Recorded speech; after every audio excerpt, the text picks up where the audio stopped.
Saudara, kita sudah masuk bagian terakhir dari kitab Kolose, yaitu rekan sekerja Paulus di dalam Kristus. Ya, ini terakhir, habis itu kita masuk ke Filemon. Saudara, Paulus bukan hanya pemenang jiwa. Dia adalah sahabat dan rekan kerja yang baik. Di dalam perjanjian baru, ada lebih dari 100 orang Kristen yang berbeda. Yang ada namanya disebutkan, juga ada yang namanya tidak disebutkan. Yang terkait dengan Paulus dalam kitab Kisah Para Rasul dan di dalam surat-suratnya. Di dalam kitab Roma 16 saja, dia menyebutkan 26 teman yang berbeda. Sudah menjadi kebiasaan di zaman Paulus untuk menutup setiap surat dengan salam pribadi. Teman-teman tidak terlalu sering bertemu, dan layanan surat sangat lambat dan terbatas. Tentu saja salam Paulus lebih dari sekedar salam sosial. Paulus menyampaikan kepedulian rohaninya yang tulus kepada teman-temannya, rekan-rekan kerjanya. Di bagian penutup ini, Paulus mengirimkan salam pribadi kepada Kolose dari 6 rekan dalam pelayanannya, yaitu Aristarkus, Yohanes Markus, dan Yesus Justus. Ketiga ini adalah orang Yahudi, dan Epapras, tabib Lukas, dan Demas yang bukan orang Yahudi. Paulus kemudian menambahkan salam khusus kepada 2 majelis gereja dengan kata khusus untuk salah satu pendeta. Ketika kita pertama kali membaca daftar nama ini, kita mungkin tidak terlalu tersentuh. Tetapi ketika kita melihat ke belakang layar dan menemukan drama kehidupan orang-orang ini saat mereka bekerja dengan Paulus, daftar ini menjadi sangat menarik untuk kita pelajari. Kita dapat mengkategorikan orang-orang ini menjadi 3 kelompok, yaitu rekan sekerja ditambah 1 kelompok, yaitu salam Paulus kepada majelis gereja di Laodikia dan Hierapolis. Jadi saya bagi 4. Pertama adalah rekan kerja yang setia. Yang kedua adalah rekan kerja yang berdoa. Yang ketiga, rekan kerja yang meninggalkannya. Dan yang keempat adalah majelis gereja di Kolose. Saudara, the man who stay, orang yang setia, di sini dituliskan 4, Aristarkus, Yohanes Markus, Yesus Justus, yang ketiga-tiganya Yahudi, dan tabib Lukas. The man who pray, rekan kerja yang berdoa adalah Epapras, pendetanya Kolose. The man who stray, rekan kerja yang meninggalkan Paulus karena keinginan duniawi, yaitu Demas. Dan yang terakhir adalah salam Paulus kepada gereja di Laodikia dan Hierapolis, ditujukan kepada Nimfa dan Archippus. Ini sepertinya firman yang aneh, tetapi hari ini sangat menarik sekali, saudara. Kita mulai dengan firman-Nya. Kolose 4 ayat 10-18. Salam kepada kamu dari Aristarkus, temanku sepenjara, dan dari Markus, kemenakan Barnabas. Tentang dia kamu telah menerima pesan, terimalah dia apabila dia datang kepadamu. Dan dari Yesus yang dinamai Justus, hanya 3 orang ini dari antara mereka yang bersunat, yang menjadi temanku sekerja untuk kerajaan Allah. Mereka itu telah menjadi penghibur bagiku. Salam dari Epapras kepada kamu, ia seorang dari antaramu, hamba Kristus Yesus, yang selalu bergumul dalam doanya untuk kamu, supaya kamu berdiri teguh sebagai orang-orang yang dewasa dan yang berkeyakinan penuh dengan segala hal yang dikehendaki Allah. Sebab aku dapat memberi kesaksian tentang dia, bahwa ia sangat bersusah payah untuk kamu, dan untuk mereka yang di Laodikia dan Hierapolis. Salam kepadamu dari tabib Lukas yang kekasih dan dari Demas. Sampaikan salam kami kepada saudara-saudara di Laodikia, juga kepada Nimfa dan jemaat yang ada di rumahnya. Dan bila mana surat ini telah dibacakan di antara kamu, usahakanlah supaya dibacakan juga di jemaat Laodikia, dan supaya surat yang untuk Laodikia dibacakan juga kepadamu. Dan sampaikanlah kepada Archippus, perhatikanlah supaya pelayanan yang kau terima dalam Tuhan kau jalankan sepenuhnya. Salam daripadaku, Paulus, Salam ini kutulis dengan tanganku sendiri. Ingatlah akan belengguku, kasih karunia menyertai kamu. Saudara, saya mulai dengan rekan kerja yang setia. Kelompok ini terdiri dari 3 orang Yahudi, yaitu Aristarkus, Markus, dan Yesus Justus, plus 1 non-Yahudi, yaitu tabib Lukas. Semuanya ini ciri-cirinya adalah kesetiaannya kepada Rasul Paulus pada saat-saat dia membutuhkan. Mereka tidak pernah meninggalkan Paulus. Karena Yesus, mereka adalah the men who stay. Yang pertama, biografi saya akan baca Aristarkus. Aristarkus adalah pria ini diidentifikasi sebagai rekan sepenjara dan rekan sekerja Paulus. Aristarkus dari Makedonia dan merupakan salah satu teman seperjalanan Paulus. Dia berasal dari Tesalonika dan dengan rela mempertaruhkan nyawanya dalam kerusuhan di Efesus saat huru-hara patung Demeter, patung itu apa, Diana, ya, oleh dia patung Diana. Dia berlayar juga bersama Paulus ke Roma, dan juga dia mengalami badai dan kapal karam juga yang digambarkan oleh Lukas dalam Kisah Para Rasul 27. Jadi Aristarkus tetap bersama Paulus, tidak peduli apa keadaannya. Mulai dari kerusuhan di Efesus, pelayaran ke Roma, badai, kapal karam, bahkan dia menemani Paulus di penjara. Tidak mungkin Aristarkus adalah seorang tahanan Romawi resmi. Rekan sepenjara mungkin berarti bahwa Aristarkus berbagi kurungan dengan Paulus sehingga dia bisa menjadi bantuan dan penghiburan bagi sang rasul. Dia adalah seorang tahanan sukarela demi Yesus Kristus dan Injil. Paulus tidak dapat menyelesaikan semua yang dia lakukan selain daripada bantuan teman-temannya ini. Aristarkus menonjol sebagai salah satu penolong terbesar Paulus. Dia tidak mencari jalan mudah. Dia tidak lari ketika keadaan menjadi sulit. Dia menderita dan bekerja dengan Paulus. Itu adalah Aristarkus. Jadi saudara, Aristarkus itu mulai waktu di kerusuhan di Efesus. Dia itu dari Tesalonika. Jadi waktu pelayanan kedua, mungkin dia di sini ditobatkan oleh Paulus. Jadi pada perjalanan ketiga Paulus ke Efesus, di sini kerusuhan, dia yang membantu Paulus, melarikan Paulus. Nah, setelah itu waktu Paulus di penjara di sini dan mau dikirim ke Roma, dia yang ikut Paulus dalam kapalnya. Dekat Malta sini dia juga mengalami kapal karam. Jadi Aristarkus ada pada saat kapal Paulus diterjang badai. Dan bahkan setelah Paulus ada di Roma dan di penjara, Aristarkus menemani Paulus di penjara di Roma. Jadi kita bisa lihat bagaimana orang ini setia kepada Paulus. Karena dia tahu Paulus adalah hamba Yesus Kristus. Jadi ini adalah ciri yang pertama. Yang kedua adalah Yohanes Markus. Saudara, Markus ini adalah penulis Injil kedua. Jadi Matius, Markus, Lukas, Yohanes. Markus itu adalah penulis Injil Markus. Jadi memainkan peran yang sangat penting dalam sejarah awal gereja. Dia adalah seorang Yahudi, penduduk asli Yerusalem di mana ibunya Maria mengadakan rumah terbuka bagi orang-orang percaya. Kisah Para Rasul 12:12. Yohanes Markus adalah sepupunya Barnabas, teman seperjalanan Paulus yang pertama. Orang yang pergi bersama Paulus pada perjalanan misionaris yang pertama. Kemungkinan besar Yohanes Markus dituntun kepada iman di dalam Kristus melalui pelayanan Petrus. Nah, ketika Paulus dan Barnabas memulai perjalanan misi pertama, saudara, mereka itu membawa Yohanes Markus sebagai asisten mereka.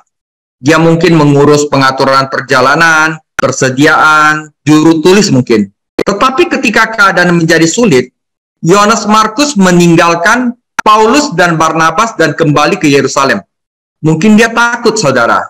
Mengapa Markus meninggalkan Paulus tidak dijelaskan dalam kitab suci? Mungkin dia takut karena kelompok itu kepindah ke daerah berbahaya.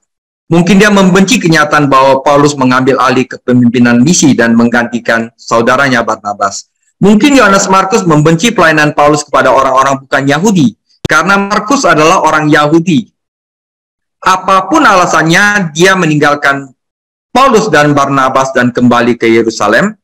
Kemudian, ketika Paulus dan Barnabas ingin melakukan perjalanan kedua, Paulus menolak membawa Yohanes Markus. Karena itu Paulus dan Barnabas bentrok. Barnabas pergi dengan Yohanes Markus dan Paulus akhirnya membawa Silas, saudara. Nah, jadi saudara, ini pada waktu misi Paulus yang pertama, saudara. Jadi dari Antioquia mereka ke Perge. Nah, di Perge ini Yohanes Markus itu lihat kayaknya daerahnya itu bahaya sekali. Akhirnya dari sini dia mengundurkan diri, dia pulang ke Yerusalem. Nah, di sini memang Paulus dan Barnabas itu mengalami banyak penganiayaan. Di sini dia menemukan Timotius, ya, tetapi tidak diajak dulu. Timotius ditaruh dulu di Listra untuk di training. Nah, setelah pulang, dalam perjalanan misi kedua Paulus, berpisah dengan Barnabas karena Yohanes Markus, maka dalam perjalanan misi kedua Paulus, Paulus ditemani oleh Silas, saudara. Oke, itu adalah Yohanes Markus. Nah, apakah Paulus salah dalam penilaiannya terhadap pemuda ini?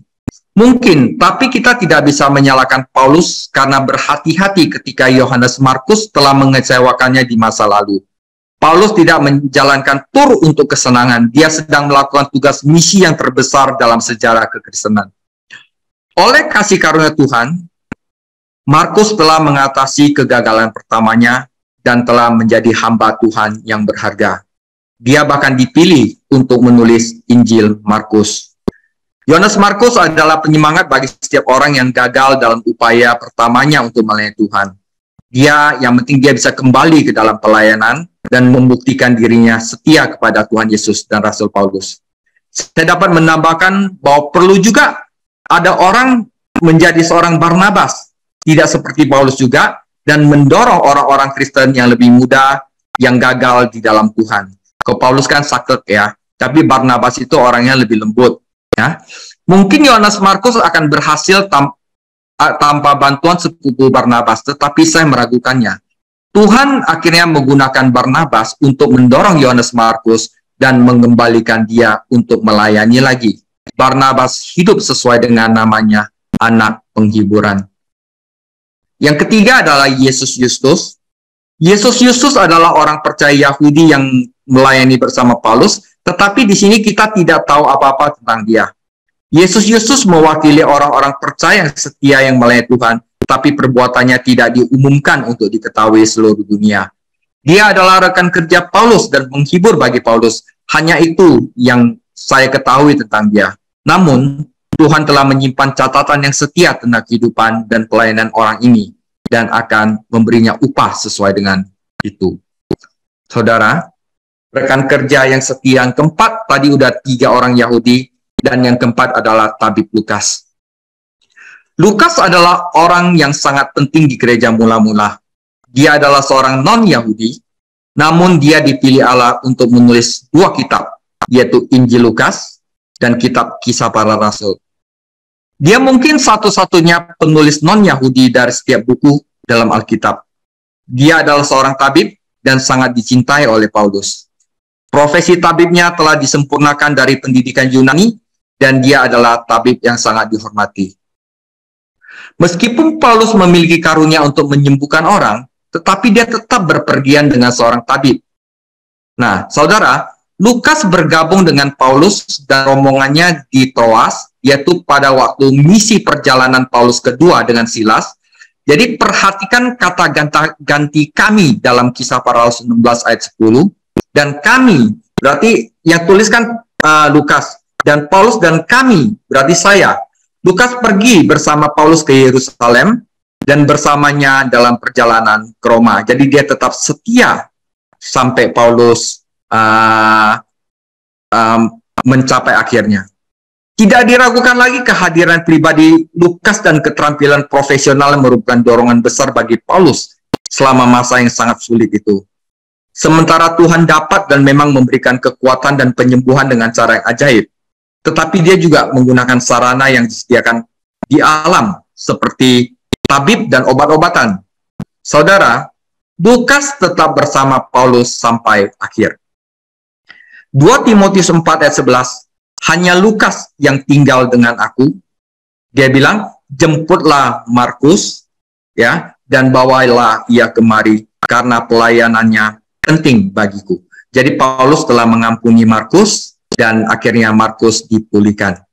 Nah, saudara, jadi tadi perjalanan pertama Yohanes Markus meninggalkan Paulus. Perjalanan kedua, Paulus itu bawa Silas. Jadi lewatin di Listra, di sini dalam perjalanan misi kedua Paulus dan Barnabas membawa Timotius muda untuk ikut bersamanya. Nah, waktu mau ke Bintia dan Pontus, ya, nah, sama Roh Kudus itu suruh belok ke daerah Makedonia. Maka itu Paulus dan Silas dan Timotius belok ke Makedonia. Nah, di Troas ini, saudara, di Troas, tabib Lukas bergabung dengan Paulus dan Silas di Troas. Dan di mana nanti di Tesalonika, Akripus bergabung dengan Paulus. Jadi Tuhan sudah menjadikan rekan sekerja Paulus di Makedonia. Nah, itu adalah tabib Lukas. Itulah keempat orang yang setia kepada Paulus sampai akhir. Allah menggunakan Lukas untuk menulis kitab Lukas dan kisah para rasul dan memberi kita sejarah yang diilhami dari gereja mula-mula dan pelayanan Paulus. Jadi Lukas itu tukang catat apa yang terjadi selama perjalanan Paulus. Lukas adalah contoh cemerlang dari orang profesional yang menggunakan keahliannya dalam melayani Tuhan dan memberikan dirinya untuk pergi kemanapun Tuhan mengirim. Dia adalah seorang Kristen yang terkasih, seorang tabib yang terampil, seorang teman yang setia, seorang penulis yang cermat, semuanya terbungkus dalam satu. Jadi mungkin Markus disuruh pulang ke Yerusalem, disuruh tulis kitab Injil Markus dalam perspektifnya orang Yahudi. Lukas menulis Injil Lukas dalam perspektif orang Romawi, karena dia adalah orang non-Yahudi. Jadi mungkin itu adalah caranya Tuhan, kita tidak tahu.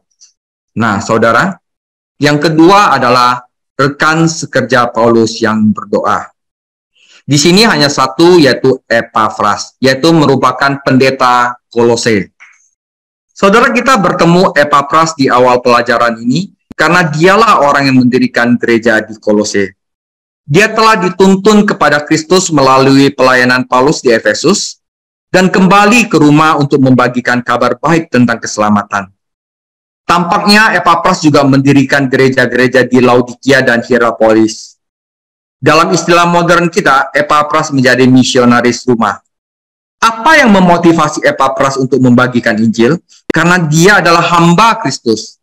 Epafras mengasihi Yesus Kristus, loving God, dan ingin melayani dia dan membagikan pesan keselamatannya. Tetapi dia tidak melakukannya sendirian, saudara. Jadi dari Efesus dia mendengar Paulus, dia percaya kepada Injil Yesus Kristus, dia pergi ke Kolose, bukan hanya Kolose, tetapi Kolose, Laodikia, dan Hierapolis, dan mendirikan gereja di sini. Jadi Epafras membawa Injil dari Efesus, hasil dari pelayanan Paulus, ke Kolose, dan juga di Laodikia dan Hierapolis. Setelah di sini dia jadi gereja, saudara, selain dia mengasihi Tuhan, dia juga mengasihi Paulus. Dengan cara apa? Waktu dia tahu Paulus dipenjara di Roma, kemudian menemani Paulus di penjara untuk membantu kebutuhannya secara jasmani maupun moral. Itu adalah Epafras. Jadi Epafras juga percaya pada pelayanan gereja lokal dan bekerja dengan orang-orang kudus lainnya. Dia bukan hanya seorang pelayan, dia adalah rekan hamba. Jadi di ladang misi ini adalah upaya tim. Kalau tidak bisa kita lakukan sendiri, saudara. Nah, di sini kita pelajari salah satu rahasia pelayanan Epafras adalah kehidupan doanya, saudara. Dia adalah rekan kerja yang berdoa. Paulus mengetahui hal ini karena Epafras dan Paulus berbagi ruangan yang sama dalam penjara. Dan ketika Epafras berdoa, Paulus mengetahuinya. Nah, apa karakteristik kehidupan doa dari Epapras? Nah, di sini kita belajar. Dia berdoa terus-menerus. Dia adalah contoh yang baik dari nasihat Paulus. Teruslah berdoa. Epapras tidak berdoa hanya ketika dia menginginkannya, seperti yang dilakukan banyak orang Kristen saat ini. Dia juga tidak berdoa ketika dia suruh berdoa atau ketika orang-orang percaya lainnya berdoa. Dia terus-menerus berdoa, mencari berkat dari Tuhan. Saudara, kedua dia berdoa dengan serius, dengan sungguh-sungguh. Kata yang digunakan di sini berarti ketakutan, berdoa dengan rasa takut. Ini adalah kata yang sama yang digunakan untuk doa Tuhan Yesus kita di Taman Getsemani. Lukas 22 ayat 44, ia sangat ketakutan dan makin bersungguh-sungguh berdoa, peluhnya menjadi seperti titik-titik darah yang bertetesan ke tanah. Kita dapat menyimpulkan bahwa doa adalah urusan serius oleh Epapras. Kata Yunani ini digunakan untuk menggambarkan para atlet saat mereka memberikan diri mereka sepenuhnya untuk olahraga mereka. Full heart, full effort, saudara. Yang kalau misalnya kita katakan sepenuh jiwa, sepenuh kekuatan kita, dan sepenuh hati kita. Jika anggota gereja hari ini menaruh perhatian dan antusiasme yang sama dalam doa mereka, seperti yang Epapras lakukan, seperti yang mereka lakukan dalam mungkin nonton drama Korea, main Mobile Legends, nonton sepak bola, maka gereja pasti akan mengalami kebangunan rohani. Saudara, kebangunan rohani itu tidak datang dari pemberitaan firman, tidak datang dari pendalaman Alkitab. Kebangunan rohani hanya dapat terjadi oleh doa saja, saudara. Karena itu doa itu penting sekali, saudara. Nah, dia berdoa secara pribadi. Kata untukmu. Epapras tidak berdoa untuk seluruh dunia atau untuk semua orang pada umumnya. Dan tidak seorang pun secara khusus. Saudara, Epapras berdoa, dia memusatkan syafaatnya pada orang-orang kudus di Kolose, Laodikia, dan Hierapolis. Tidak ragukan lagi dia menyebutkan beberapa dari mereka dengan nama. Doa Epapras bukan doa umum yang impersonal karena dia membawa orang-orang ini di dalam hatinya dan berdoa untuk mereka secara pribadi. Ketiga, dia berdoa dengan tujuan. Jika Anda bertanya kepada Epapras untuk apa Anda berdoa, dia bisa saja memberitahumu. Hasratnya yang sangat besar dalam doa adalah agar orang-orang percaya di ketiga gereja ini, Kolose, Hierapolis, dan Laodikia, menjadi dewasa dalam iman Kristen mereka. Nah, nanti kita akan pelajari doanya Epapras di sini. Nah, saudara, di sini dikatakan, salam dari Epapras kepada kamu, ia seorang dari antara kamu, hamba Kristus Yesus yang selalu bergumul dalam doanya untuk kamu. Kolose, Hierapolis, dan Laodikia, supaya saudara, yang biru-biru ini penting, kamu berdiri teguh, saudara, sebagai orang-orang yang dewasa, dan yang berkeyakinan penuh dengan segala hal, bukan separuh, segala hal yang dikehendaki Allah. Nah, perhatikan saudara, Paulus menggunakan 4 kata penting untuk meringkas doa Epapras, dan keempat kata ini juga merangkum seluruh pesan dari kitab Kolose, yaitu sempurna di dalam Kristus, lengkap, penuh di dalam Kristus, yaitu berdiri teguh, ya, dewasa, penuh, dan segala.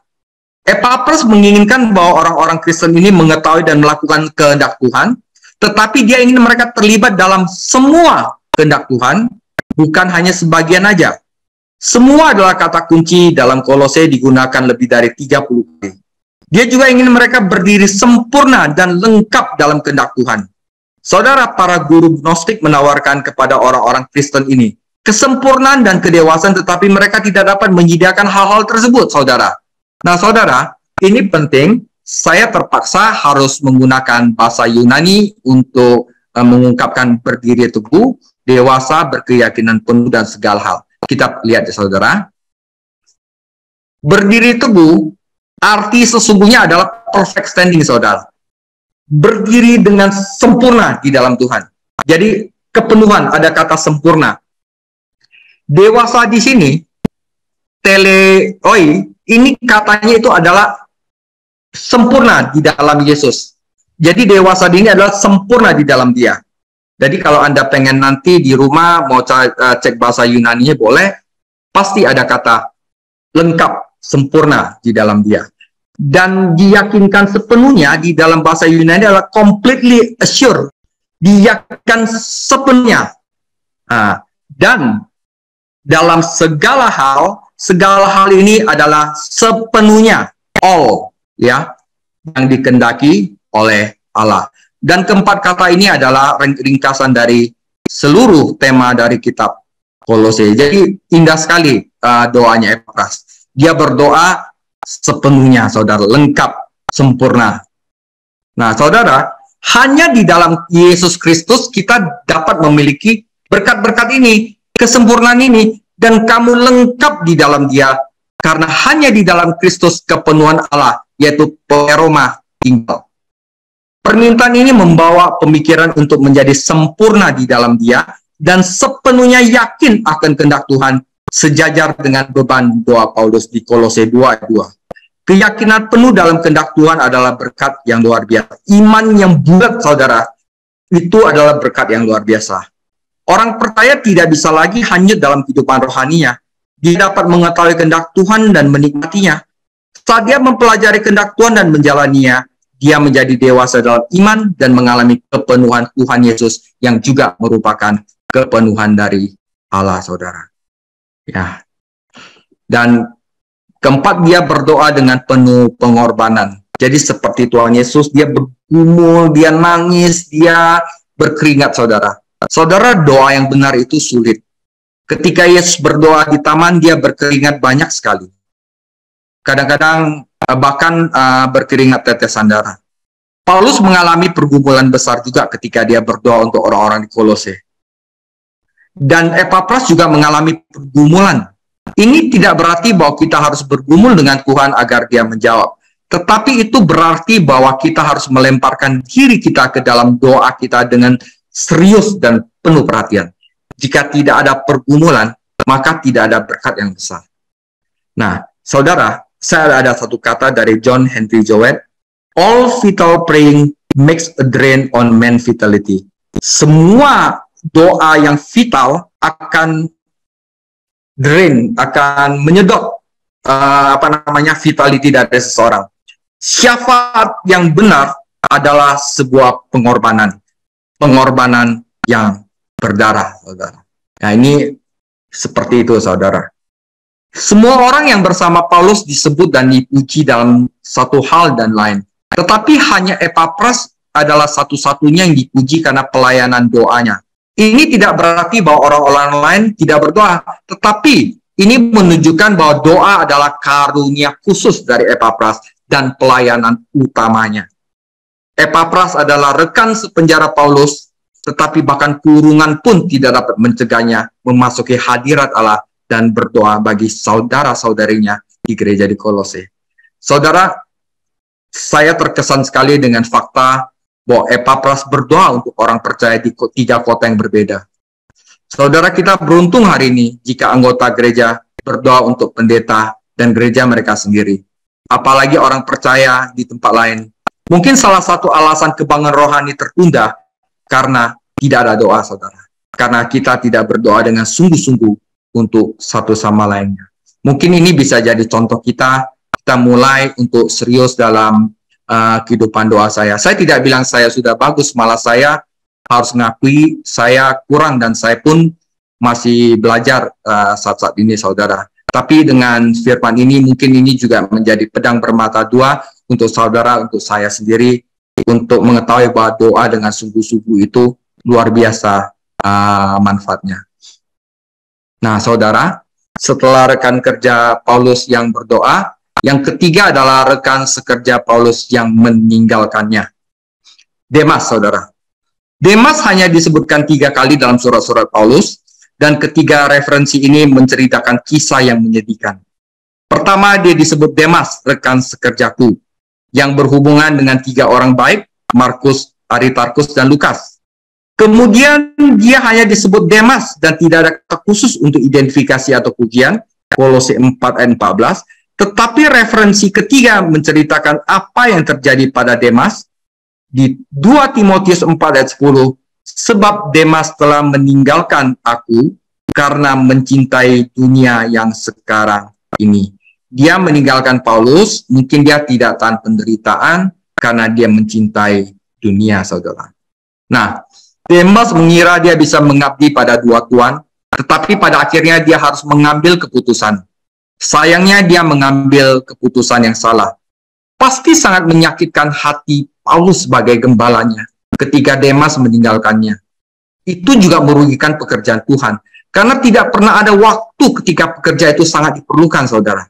Keputusan ini juga merugikan Demas, karena dia menyia-nyiakan hidupnya dalam hal yang sementara, dalam hal yang tidak pernah bertahan lama.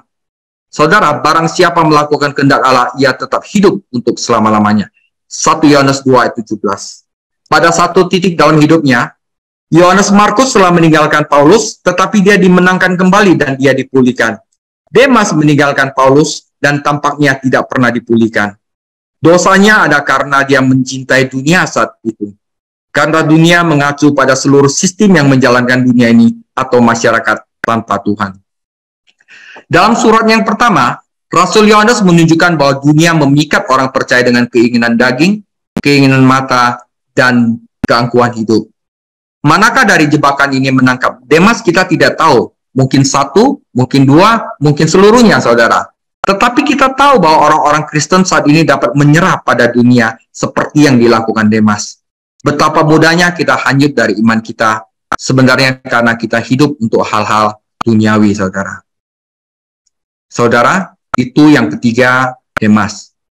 Yang keempat adalah salam khusus untuk majelis gereja. Setelah Epapras pergi menemani Paulus, di sana sudah ada penatua, yang di sini adalah Nimfa dan Akripus.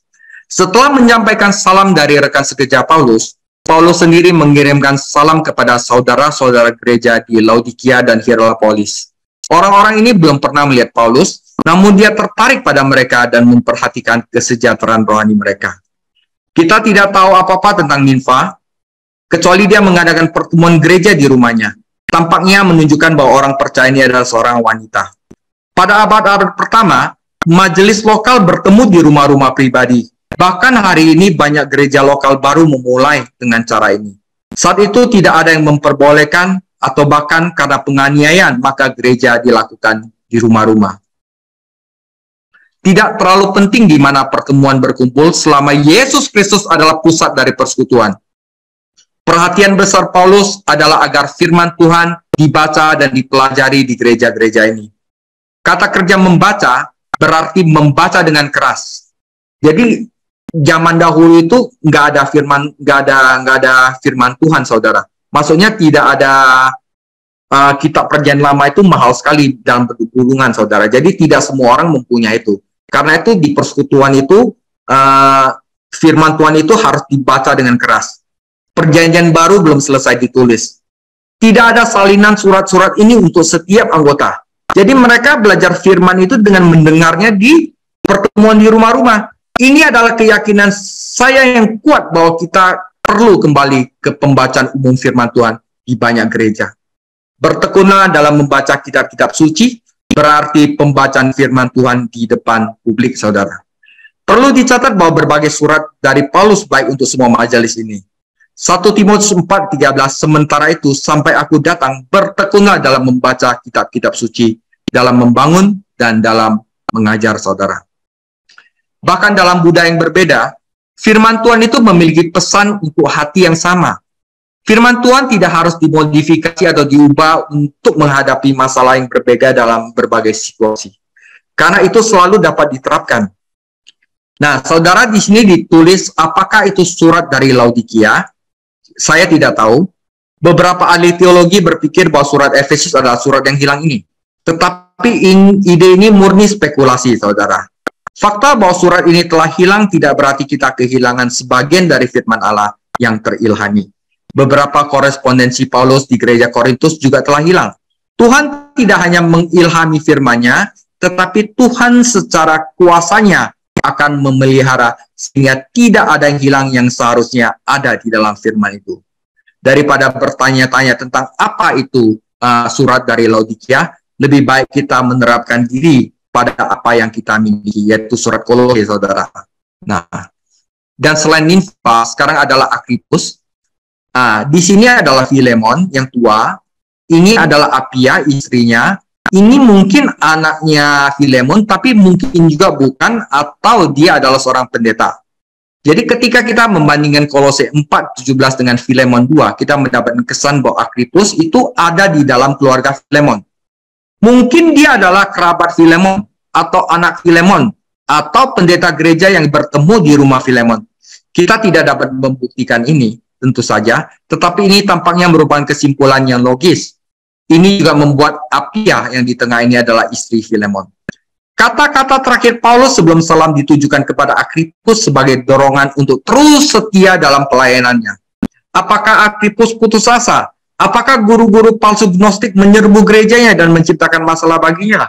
Kita tidak tahu. Tetapi kita tahu bahwa para pendeta dari gereja-gereja lokal waktu zaman Paulus menghadapi banyak masalah dan memikul banyak beban. Dan mereka sering membutuhkan kata-kata penyemangat, saudara.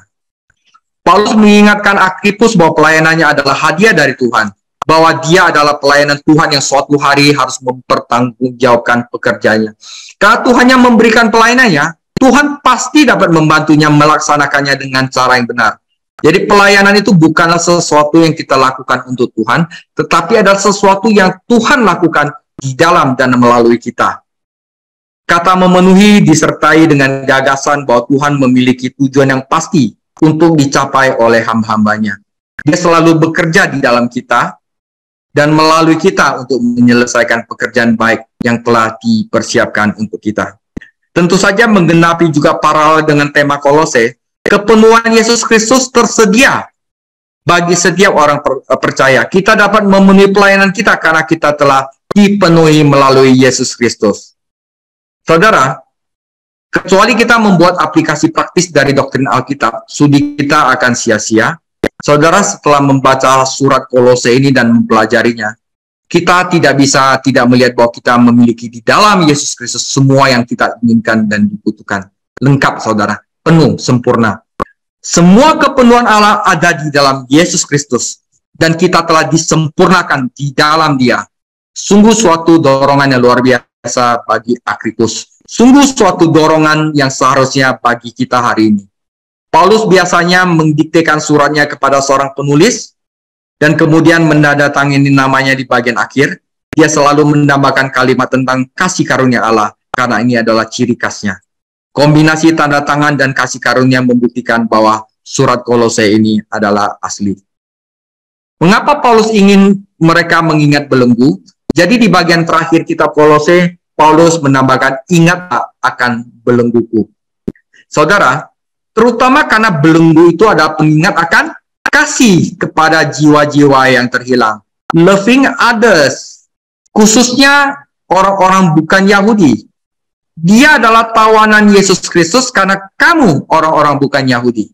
Belenggu Paulus adalah bukti kepatuhannya kepada Tuhan dan kesediaannya untuk membayar harga berapapun agar orang-orang bukan Yahudi dapat mendengar Injil. Bahkan hari ini, ada orang Kristen yang terbelenggu karena kesetiaan mereka kepada Tuhan. Kita harus mengingat mereka dan berdoa untuk mereka. Ibrani 13 ayat 1, peliharalah kasih persaudaraan. Ingatlah akan orang-orang hukuman, karena kamu sendiri juga adalah orang-orang hukuman. Saudara, di sini saya akan menyimpulkan sedikit, karena surat Efesus, Filipi, Kolose, dan Filemon yang telah kita pelajari ditulis di dalam penjara. Saudara, maka keempat surat tersebut menitik beratkan pada kasih, saudara. Nanti, saudara, saat kita masuk ke dalam surat 1 dan 2 Tesalonika, itu surat akan menitik beratkan pada pengharapan, saudara. Sedangkan Roma, Galatia, ini dua harus dipelajari secara berbarengan, dan 1 dan 2 Korintus itu akan menitik beratkan pada iman. Ini yang paling sulit, saudara. Jadi nanti saya akan skip dulu, ya. Saya akan masuk ke surat-surat dulu, saudara. Tapi surat Tesalonika ini tidak sulit. Nah, saudara, ini sudah masuk kepada penutup. Saya akan ringkas sedikit kitab Kolose. Sepanjang studi kita dalam beberapa bulan ini, kita telah bahwa tema besar surat Kolose adalah bahwa orang percaya adalah sempurna di dalam Kristus. Di bawah ini saya rangkum lagi apa yang telah kita pelajari. Saudara, dalam pasal 1, Rasul Paulus telah memberitahukan kita siapa Kristus dan apa yang telah dilakukan. Dan dia memberitahu kita bahwa jika kita ingin memahami hal-hal itu, kita akan memahami keunggulan Kristus dalam pribadi dan karyanya. Dia adalah pencipta, dia adalah juru selamat, dia adalah kepala gereja, dia adalah terkasih dari Allah Bapa. Ini akan merevolusi cara kita dalam kehidupan Kristen, karena jika kita tidak memahami keunggulannya, karena jika kita memahami keunggulannya, kita akan memahami bahwa dia cukup untuk pertumbuhan dalam kasih karunia. Dan kita akan berhenti untuk mencari tipu muslihat. Kita akan berhenti mencari kebenaran lain yang menyesatkan. Kita akan berhenti mencari sumber kekuatan rohani lainnya yang tidak ada di dalam Yesus Kristus. Karena di dalam Yesus Kristus ada segala sesuatu yang kita perlukan untuk bertumbuh dalam kasih karunia dan persekutuan dengan Allah Bapa. Saudara, dalam pasal 2, Paulus mengajarkan 5 hal yang menyerang gereja di Kolose yang sebenarnya melemahkan kebenaran bahwa orang percaya adalah lengkap di dalam Kristus, yang sebenarnya menjatuhkan supremasi Tuhan dan Juru Selamat, Yesus Kristus. Maka dia memberikan 5 peringatan terpisah dalam pasal 2 terhadap pengajaran yang tidak sesuai dengan kebenaran, yaitu filsafat kosong, ajaran turun-temurun yang menurut elemen dunia, legalisme, mistisisme, dan asesisme. Saudara, dimulai pasal 3, dan terus berlanjut sampai pasal 4, ayat 9, dia menerapkan kebenaran bahwa orang-orang percaya ke dalam 4 bidang kehidupan sehari-hari, 4 bidang kehidupan praktis, yaitu manusia baru di dalam Kristus, komunitas di dalam Kristus, keluarga di dalam Kristus, dan perkataan di dalam Kristus, saudara. Nah, saudara, penutup, di setiap bidang itu yang menunjukkan betapa praktisnya teologinya. Dan izinkan saya mengatakan secara singkat namun penting, meskipun bagi kita selalu lebih mudah untuk memahami Paulus di bagian praktikalnya, yaitu pasal 3 dan pasal 4, ketika dia menerapkan kebenarannya, namun, saudara, jika Anda memahami apa yang dia katakan di bagian doktrin, yaitu pasal 1 dan 2, itu akan merevolusi cara Anda memandang dunia. Karena doktrin teologinya terikat bersama-sama dengan kehidupan praktis. Kita lengkap di dalam Kristus, dan kita seharusnya tidak mencari kepenuhan di dalam diri siapapun atau apapun selain daripada Tuhan Yesus. Dan ini berulang terus, saudara. Nah, di sini Epapras juga telah berdoa agar orang-orang percaya ini mengetahui bahwa mereka lengkap di dalam Kristus, bahwa mereka akan menemukan kepastian mereka di dalam Dia, dan mereka akan menemukan kuasa kasih karunia Kristus yang membebaskan untuk melepaskan kehidupan praktikal, yaitu kehidupan yang kudus. Dan Paulus tidak ingin kita juga melupakan pesan itu, saudara. Saudara, selamat, kita telah selesai belajar kitab Kolose. Minggu depan kita akan belajar 1 kitab, yaitu Filemon, cuman 1 video saja. Demikian firman Tuhan, Tuhan Yesus memberkati.